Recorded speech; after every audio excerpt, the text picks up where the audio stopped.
At ang iinit na naman ng ulo. Init ng panahon. Hello! Good morning! Good morning! Ang ngipin. Kailangan ko na magkangipin. Anyways, may naghanap ba sa akin? Ang tagal ko na. Saan nga ba ako?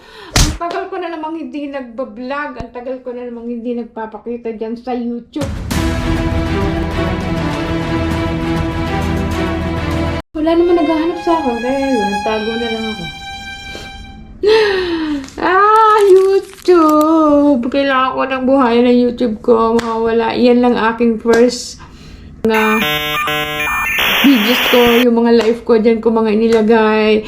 Kailangan ko silang buhayin. Kahit wala kayong naghahanap sa akin. Walang nakakamiss sa akin. Kundi sarili ko lang. Well, patuloy lang ang buhay. Ayaw, di ma. Anyway, dito pa rin ako sa kusinang ito.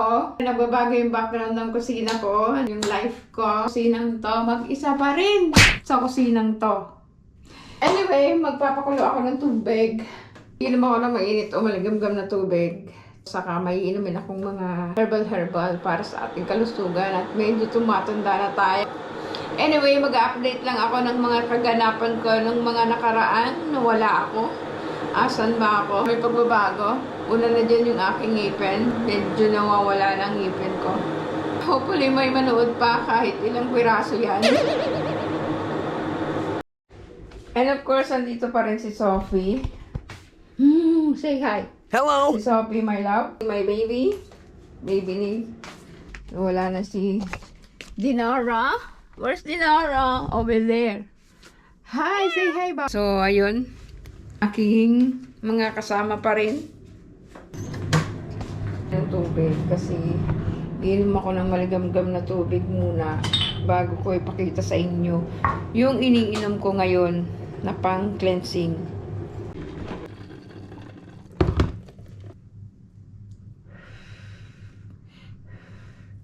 At ito na nga ang drinks mga love. Ito ang pinagsama-samang cinnamon, grapes, at kung ano-ano pa pang cleansing sa ating katawan.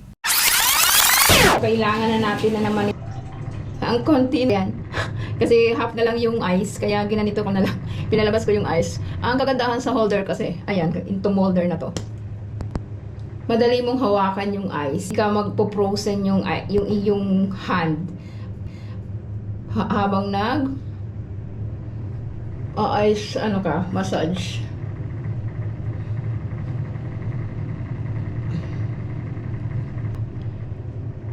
So, bali empty na yan. Ito lang yung ating faucet. Paano maglagay nito? Ito, isasara mo lang siya. Empty. Isasara mo lang siya. Ayan. Tapos, may butas dito. Then, dito mo ipapasok yung tubig. Ito, napuno na natin. Ayan yung tubig. Kita nyo ba yung tubig sa loob?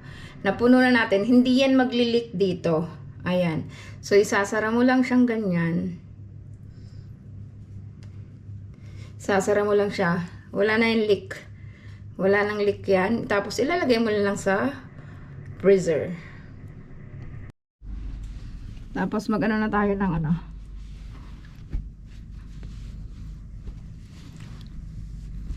So, feeling fresh na tayo.